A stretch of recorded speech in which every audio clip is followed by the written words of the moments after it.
desde Extremadura al euskera. Cuéntanos un poquito cuáles son los motivos de haber empezado a dar este tipo de charlas pues en tu vida. Bueno, llegó un momento en mi vida en que pensé que tenía una posición apropiada para poder hablar en dos direcciones. Por una parte a la gente euskaldun y por otra parte a la gente no euskaldun, conociendo las dos culturas, los dos mundos. Por una parte mi familia, que es emigrante venida de Extremadura y de Zamora, y por otra parte pues siendo yo versolari, ¿no? Y viviendo desde siempre en el ámbito del euskera y de la cultura euskaldun. Entonces pues bueno, tuve un proceso personal hasta poder llegar hasta ese momento, y desde que salí del armario, digamos, ¿no? En ese mundo euskaldun, pues decir que soy hijo de migrantes cuando no había versolaris descendientes de migrantes, y cuando todo era muy blanco-negro también, ¿no? Pues bueno, una vez que superé ese proceso personal mío de complejos de identidad y demás, pues empecé a predicar un poco toda esta visión. ¿Qué les dirías, ¿no?, a esa gente? Yo he escuchado cómo has contado, ¿no?, que te daba vergüenza no tener apellidos erdaldunes, que te sentías maqueto, belarrimoch, todas esas palabras, ¿no?, que utilizas en tu discurso. ¿Qué les dirías hoy en día pues a esa gente, pues un poco que se siente como te sentías tú entonces? Bueno, por una parte tenemos la emigración de tiempos de Franco y por otra parte la emigración actual.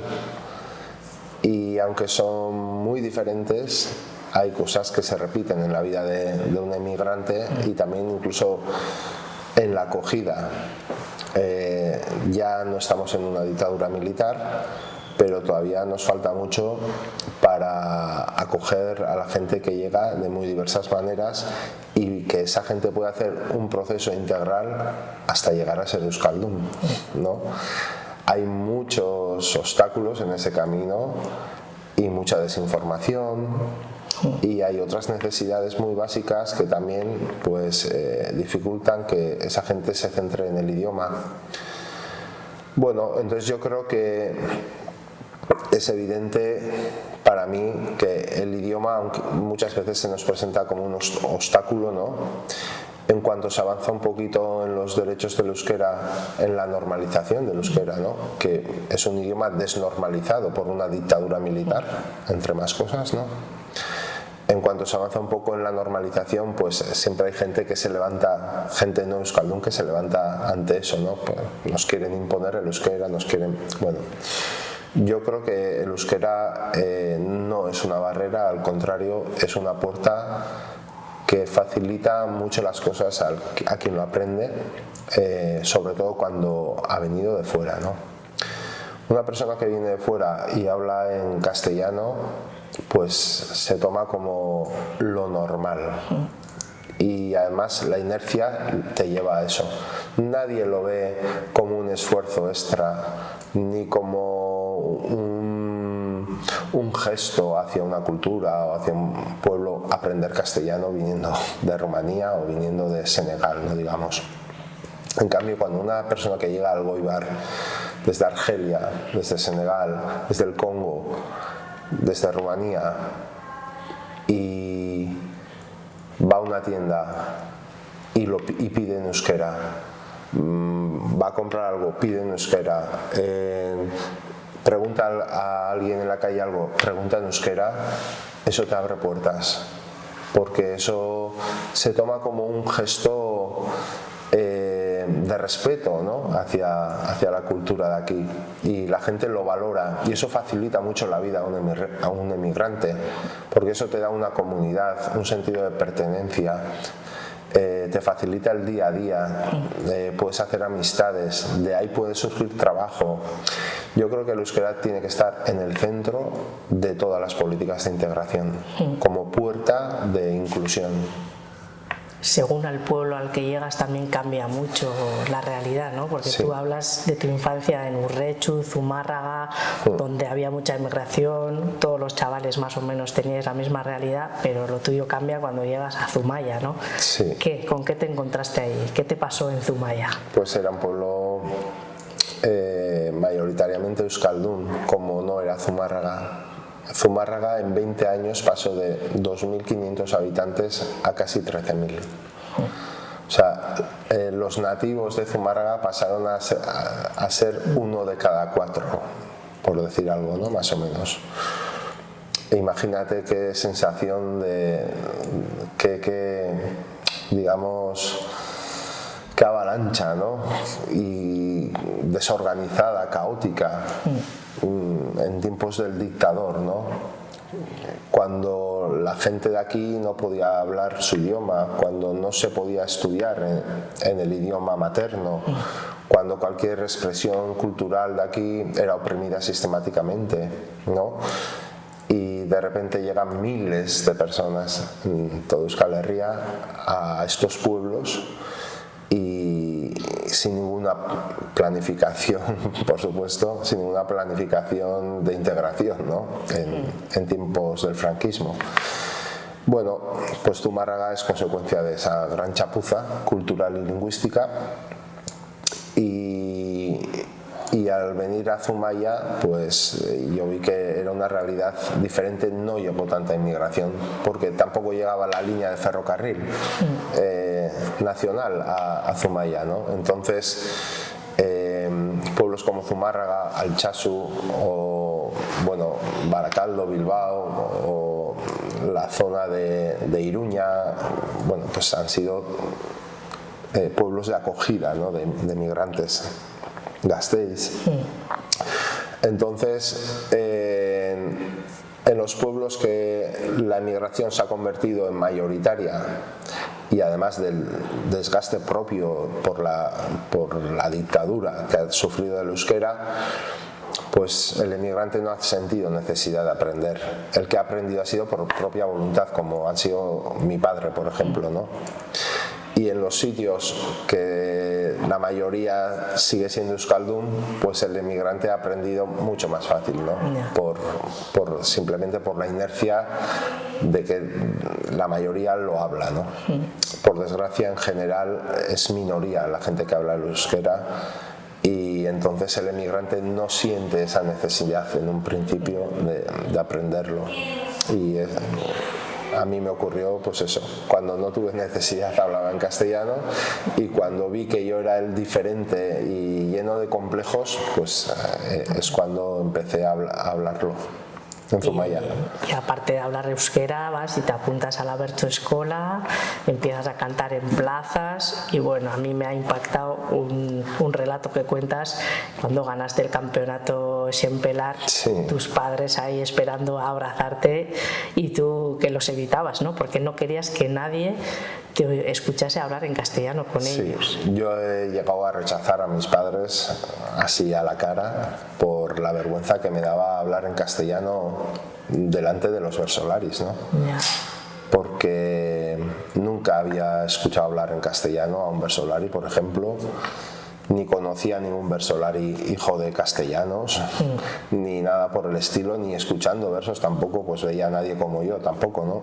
Entonces yo me sentía como, no voy a ser yo el que meta esta cosa mala, ¿no? Lo sentía así, ¿no? Y he llegado a hacer cosas tan feas como esa y sí, o sea, eran complejos internos porque yo me sentía muy euskaldun, entonces no sabía gestionar mi identidad por parte de mi familia.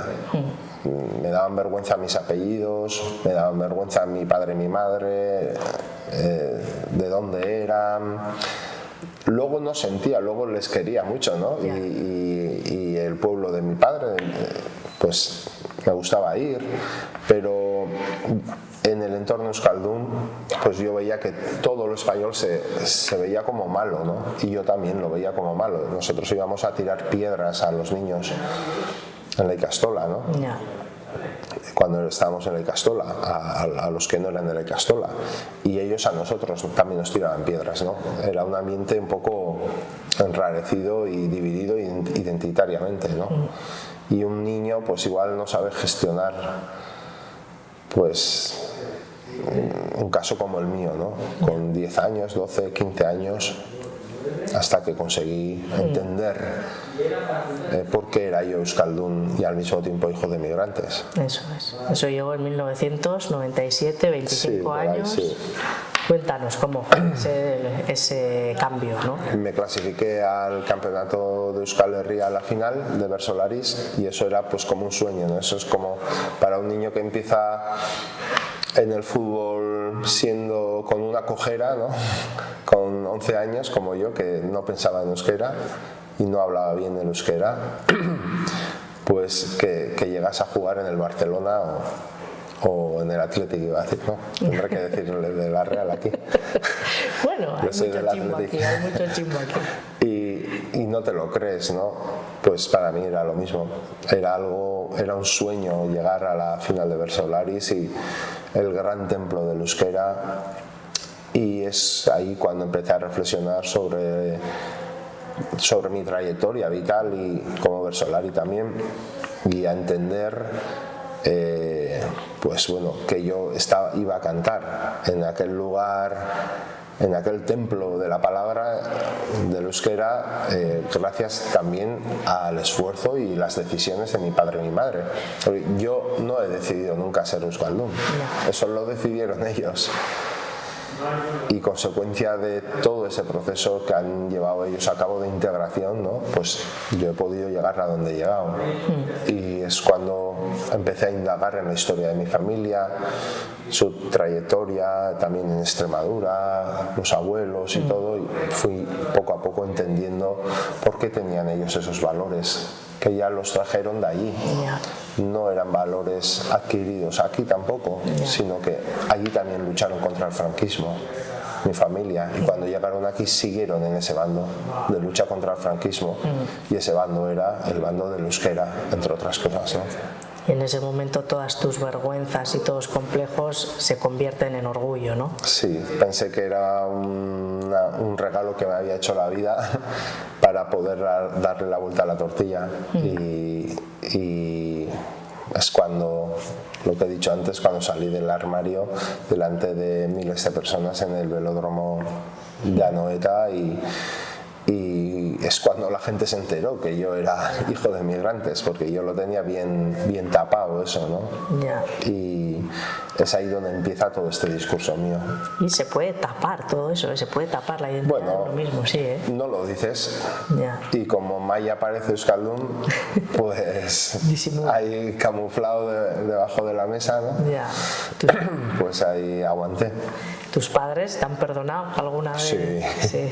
Sí, luego han disfrutado mucho conmigo también aquel día, por ejemplo, y la abuela también, que todavía estaba viva, y lo han vivido todo con mucha emoción. Soy el primer euskaldun de la familia y llegar luego como llegué 4 veces a la final de Versolaris, ¿no? 16 años seguidos, y para ellos eso siempre ha sido un orgullo y lo han vivido. Todo lo que hago yo pues lo vive mucho mi familia, y cuando saco un disco, cuando escribo un libro, cuando doy un concierto vienen todos y sí, es bonito.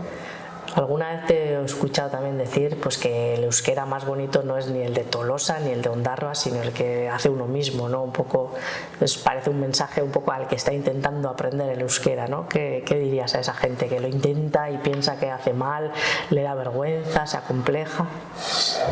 Hombre, pues exactamente eso, ¿no?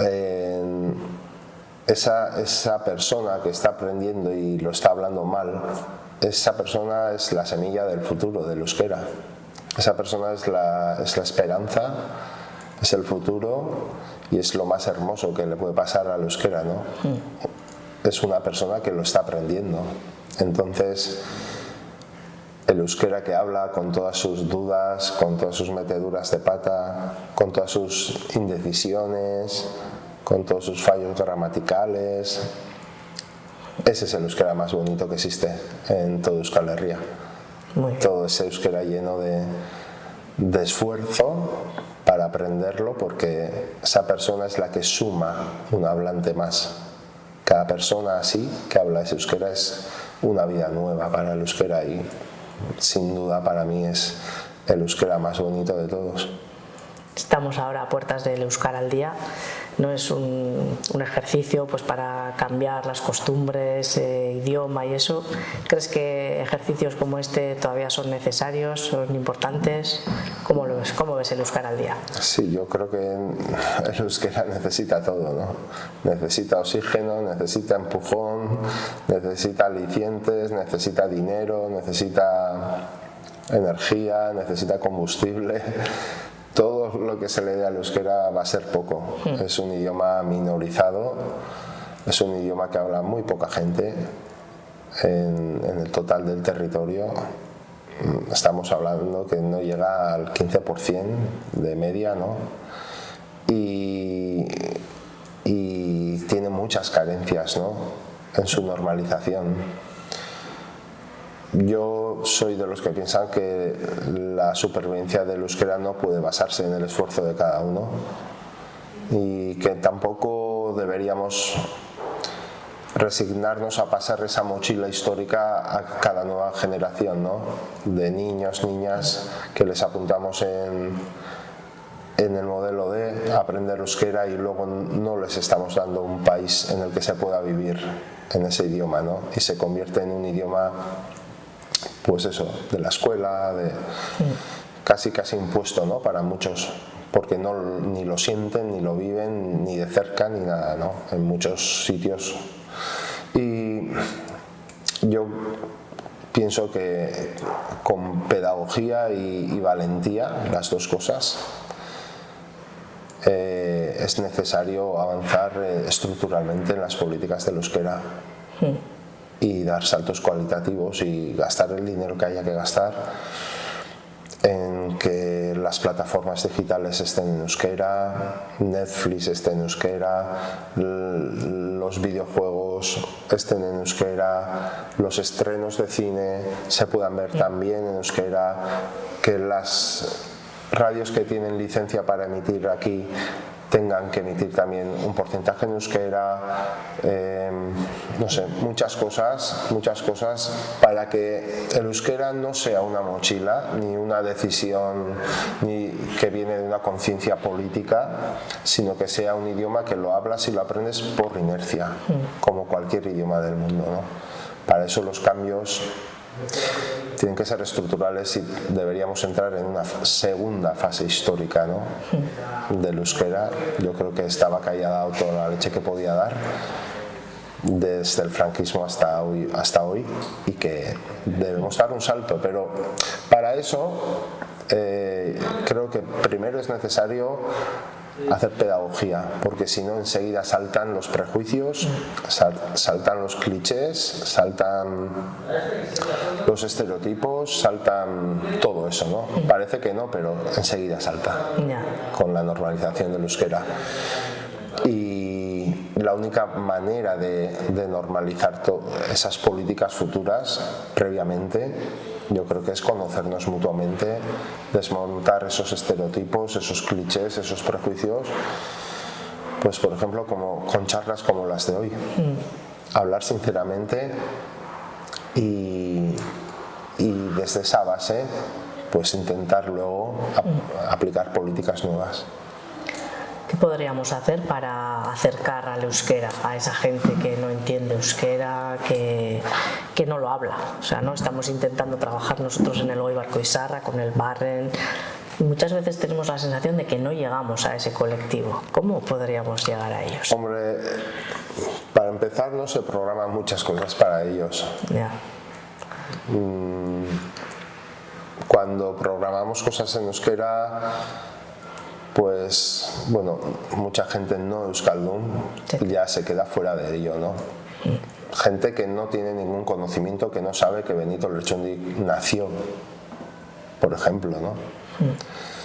Ni quién es Pello Reparaz, ni quién... O sea, cuando programamos cosas que nosotros creemos que son grandes, pero siempre estamos con un público cautivo.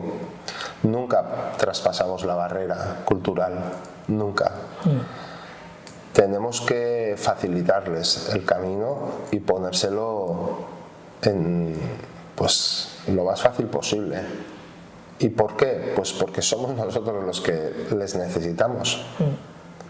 Nosotros somos minoría, nosotros somos pocos, nosotros somos los que tenemos que ganar un futuro lingüístico y tenemos que hacer todo lo posible para ponérselo lo más fácil posible, ¿no? Lo ideal que sería que lleguen a un país donde cuando ponen la televisión pues hay 40 canales en euskera.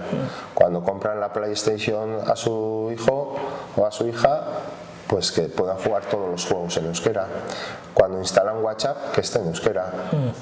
Eso sería lo ideal porque simplemente con la fuerza de la inercia pues se irían euskaldunizando.